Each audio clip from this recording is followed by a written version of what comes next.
ঢোকলা আর খামান এই দুটোকে আমরা একই ডিশ ভেবে ভুল করে থাকলেও এই দুটো ডিশই সম্পূর্ণভাবে ভিন্ন। আর এই ডিশ দুটো বানানোর জন্য যে সমস্ত উপকরণগুলো ব্যবহার করি সেগুলো সম্পূর্ণ একে অপরের থেকে ভিন্ন।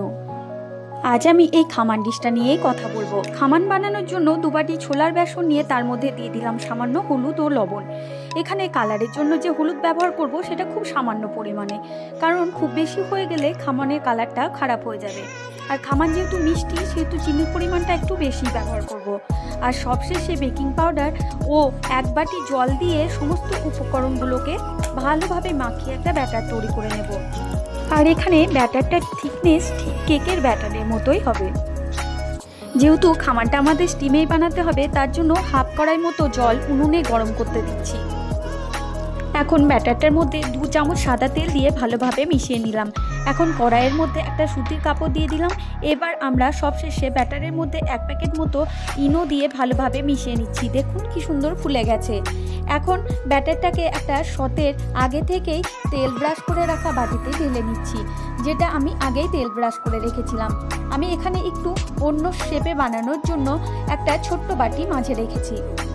এখন ব্যাটারটা সহ বাটিটাকে জলের মধ্যে একটা ডিশ দিয়ে বসিয়ে 30 মিনিট একদম মিডিয়াম আঁচে স্টিম করে নেব। ঢাকা দিয়ে মাঝে একদম কিন্তু উকিঝুঁকি করা যাবে না। একটা ছোট্ট টিপস আপনাদের জন্য, ব্যাটারের মধ্যে ইনো ব্যবহার করার পর চেষ্টা করতে হবে খুব তাড়াতাড়ি স্টিমে বসানোর। এই কাজটা করতে না পারলে খামানটা কিন্তু ফুলবেও না, শক্ত হয়ে যাবে। আর কড়াইয়ের মধ্যে অবশ্যই সুতির কাপড়ও একটা ডিশ ব্যবহার করবেন, এতে করে খামানটা সরাসরি তাপ পাবে না ও নিচে ধরার ভয়টাও কম থাকবে। আধা ঘন্টা পর ঢাকা খুলে রেখে নিচ্ছি। এবারে এটাকে নামিয়ে আমি চাকু দিয়ে এটাকে চেক করে নেব আমার খামানটা তৈরি হয়েছে কিনা। এখানে দেখুন খামানটা ভালোভাবেই তৈরি হয়ে গেছে। এবার এটাকে নামিয়ে কিছুক্ষণ রেস্টে রেখে ঠান্ডা করে নিয়ে চাকুর সাহায্যে চারপাশটা ঘুরিয়ে বের করে নিলাম। উপরের দিকটা স্টিমের জল পড়ে সামান্য ডিসকালার হয়ে গেলেও নিচের দিকটা দেখুন কতটা কালারফুল হয়েছে, কতটা জালিদারও। এখন তৈরি করে নেব খামানের জলফোড়ন। তার জন্য কড়াইয়ের মধ্যে 1 চামচ তেল দিয়ে তারপর দিয়ে দিচ্ছি কালো সর্ষে, কাঁচা লঙ্কা, কারি পাতা। এগুলো থেকে সুন্দর একটা গন্ধ বেরোতে শুরু করলেই জল দিয়ে ফুটিয়ে নামিয়ে নিলাম। এরপর আমি আপনাদের তেঁতুলের মিষ্টি চাটনি বানিয়ে দেখাচ্ছি। তার জন্য জলের মধ্যে তেঁতুলের পিউরি ও চিনি ও লঙ্কা পাউডার দিয়ে ভালোভাবে মিশিয়ে ঘন করে নিয়ে মিষ্টি চাটনি তৈরি করে নিলাম। এই মিষ্টি চাটনিটা আপনারা চাইলে পেন খাজুর দিয়েও বানিয়ে নিতে পারেন। এখন আমি এই খামারটাকে এগুলো দিয়ে ডেকোরেশন করব। চলুন তাহলে ডেকোরেশনটা করে নিই।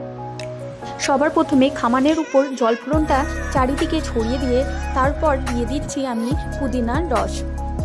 আর সবশেষে তৈরি করে রাখা তেঁতুলের এই মিষ্টি চাটনিটা ছড়িয়ে দিচ্ছি। দেখুন কতটা সুন্দর লাগছে। এবার এটাকে আমি পিস পিস করে কেটে নিয়ে পরিবেশন করব। কতটা সফট হয়েছে আর দেখুন খুব সহজে এটা কাটাও যাচ্ছে। দেখুন কতটা জালিদারও হয়েছে। এখন এটাকে আমি ভালোভাবে সাজিয়ে নিয়ে পরিবেশন করছি। এই রেসিপিটি ভালো লেগে থাকলে ভিডিওটিকে লাইক ও শেয়ার, চ্যানেলটিকে সাবস্ক্রাইব করে দেবেন। আর পারলে এই স্বাস্থ্যকর রেসিপিটি একবার বানিয়ে দেখুন, ছোট বড় সকলের পছন্দ হবে। ধন্যবাদ।